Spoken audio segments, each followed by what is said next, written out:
Oke, kita lanjutkan ya. Tadi kan sudah belajar bagaimana cara melakukan digitasi transportasi dalam LN dan AR. Nah, selanjutnya kita akan melakukan digitasi untuk perairan. Nah, untuk perairan ini sebetulnya sama prinsipnya dengan transportasi LN dan AR. Oke, ini adalah contoh untuk perairan. Ini dia belum digabung ya, harusnya jadi satu file perairan AR saja. Tapi ini saya coba panggil perairan dalam format SAP dan anak sungai. Oh, ini ada sungainya. Terus perairan SAP. Ya, ini kita panggil. Nah, dia seperti ini. Oke. Nah, cara mendigitasi untuk perairan, ingat kalau tadi di transportasi AR kamu boleh menggunakan kopi paralel ya, karena asumsinya lebar jalan itu akan sama. Tapi ketika kamu melakukan digitasi untuk sungai, kamu tidak boleh menggunakan kopi paralel. Kamu betul-betul harus edit dari poligonnya. Ini contoh ya. Jadi kita bisa lihat yang udah jadi. Lihat, lebarnya tidak selalu sama. Bisa beda-beda, tergantung kenampakan yang ada di citranya. Ya. Nah, ini sebenarnya agak sedikit keliru juga sih. Kenapa? Karena ini kan sebetulnya kita nggak bisa lihat sungainya ada di mana ya, kalau kita lihat dari citranya. Sungainya agak buram. Sebenarnya ini idealnya sih nggak kita digit secara AR ya, AR atau poligon. Tapi kita digitnya secara ALN. Nah, terus yang AR-nya di sebelah mana? Nah, ini kita bisa lihat di bagian sini. Nah, ini. Ini yang bagian AR-nya. Ya. Kalian bisa lihat lebarnya beda-beda dan dia mengikuti tepian sungainya. Ya. Jadi nggak copy paralel. Nah, ini kenapa ada jembatan dipotong? Nggak apa-apa. Karena nanti ketika kita menggunakan data jalan, terus kita pakai teknik update atau nanti video yang terakhir itu tentang update, maka nanti otomatis sendiri sungainya akan terpotong. Aman, nggak usah takut. Oke, nah sekarang saya akan coba contohin cara mendigitasi sungai. Jadi, sama seperti tadi, kita add dulu ya datanya, misalnya yang LN dulu. Oke, kita lakukan edit feature, start editing. Ya, kita coba ambil contoh yang sederhana. Nah, ini aja. Ini karena ketemu ya, ada sungai besar dan sungai kecil. Terus kalian harus perhatiin flow alirannya. Maksudnya gini, kalian perhatiin kalau ada lautnya ya, jelas kan? Berarti sungainya mengalir dari arah barat ke arah timur. Sorry, dari timur ke arah barat. Nah, kalau misalnya nggak ada lautnya, kalian bisa menggunakan data dam. Ya, jadi kalian cari dulu titik tingginya di mana, terus baru cari yang terendahnya. Jadi sungainya kalian digitasi dari yang tinggi ke yang rendah. Nggak boleh kebalik, karena balik lagi nanti ketika di hidrologi kamu menganalisis pola aliran atau menganalisis catchment area, basinnya, cekungannya, kamu akan jadi salah. Yang harusnya misalnya bentuknya daun terbalik ya, dari hulu ke hilir gitu ya. Tapi ini malah kebalik, yang lautnya justru yang dianggap seperti hulu dan hilirnya yang dianggap seperti hilir. Itu nggak boleh, fatal itu kesalahannya. Oke, kita mulai di sini. Jadi ini saya digitasi. Tadi udah dipanggil edit feature start editing. Ini saya ubah warnanya jadi warna biru muda biar kalian bisa lihat. Oke, sama caranya ya. Kita create feature, klik di perairan, klik di line. Oke, ini kita ambil median sungainya, garis tengah sungainya.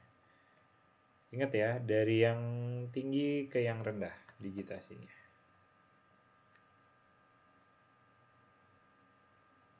Ini 2500, nanti boleh ke 1000 silahkan, nggak ada masalah. Oke, ini saya sampai sini aja. Terus yang ini kan sedikit kita bisa lihat ya alirannya. Kan nggak mungkin ya dia dari sini masuk ke sini kan nggak, berarti dari sini kan turun ke bawah. Ini kita ambil, ini kita agak zoom boleh.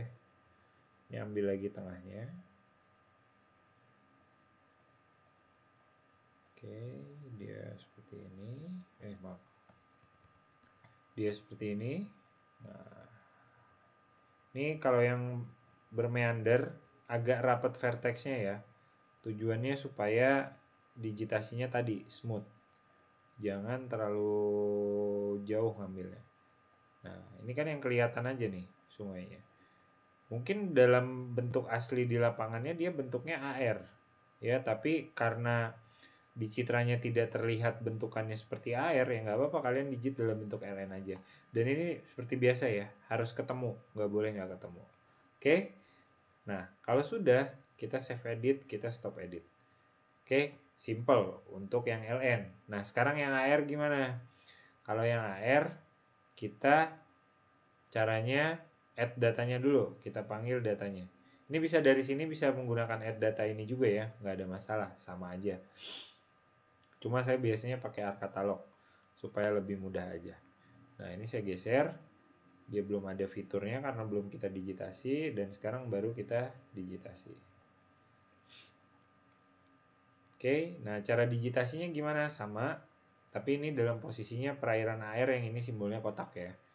Nah, untuk memudahkan digitasi, kamu bisa bikin dia dalam format hollow. Garis tepinya kamu ganti jadi kuning, lebarnya terserah. Nah, tujuannya apa? Nanti kita lihat ya. Nah, ini saya digit dari sini. Oke, betul-betul ambil di tepi sungainya. Ini karena sungai ini jelas ya, lebarnya lebih dari 2,5 meter ya. Oke, ini ada kapal, nggak apa-apa. Kalau ada rumah gimana? Ya, ambil di pinggir tepi rumahnya, ya. Asumsinya rumahnya bukan rumah panggung. Kalau rumah panggung, ini sebenarnya rumah panggung ya. Jadi sebenarnya sungainya seharusnya ada di sini nih, posisi sungai yang sebenarnya. Tapi karena kenampakan di citranya nggak kelihatan, balik lagi kita digitasi sesuai dengan kenampakannya. Oke. Nah, ini gimana? Ini kita cek dulu 2,5 meter nggak? Oh, lebar nih, 7 meter ternyata muara sininya. Oh, iya 5,8. Oke, tapi nggak apa-apa, kita mulai yang ini dulu aja, kita lanjut ya. Ini ke sini. Ada pohon, kalau pohon nggak apa-apa, kita tabrak. Tapi yang penting bangunan jangan ditabrak ya. Bahaya kalau bangunan ditabrak. Nanti jadi kesalahan topologi. Nah ini ada bentuk seperti keramba ya.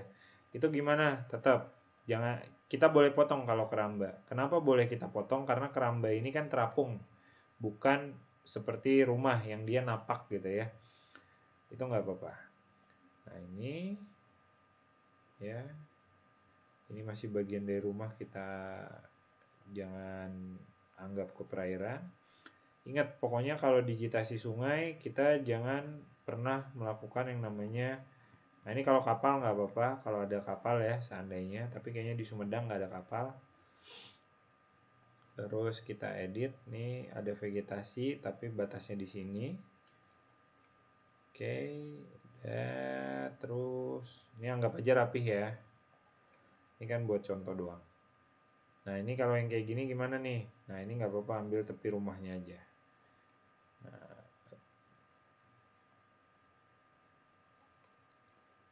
oke, terus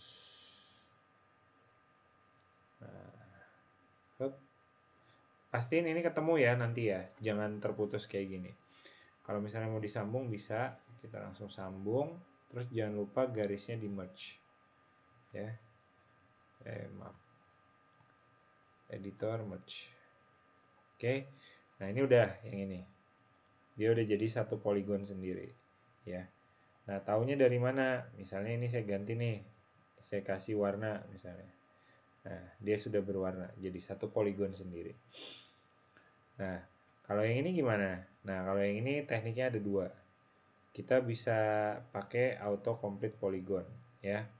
Ini kita ambil di sini tepiannya. Oke. Nah, ini kan kelihatannya areanya cuma sampai sini nih. Ya udah digitasi aja sampai sini. Kalau yang nggak kelihatan nggak usah kalian digitasi gitu. Karena nanti malah jadi salah hasil digitasi kalian. Ya.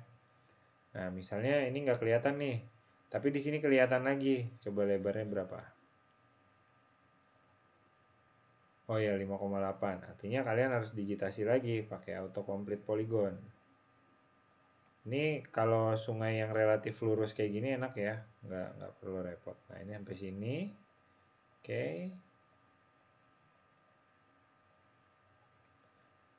Ingat, ini kita masih digitasi penutup lahan. Artinya apa? Artinya memang kalau penutup lahan ini betul-betul kenampakan dari citranya. Jadi kita jangan mengasumsikan macam-macam, oh ini poligon nih. Ya memang betul faktanya nanti ketika setelah kita survei ke lapangan. Tapi kalau belum ya apa adanya aja. Oke. Nah, ini untuk sungai. Ya.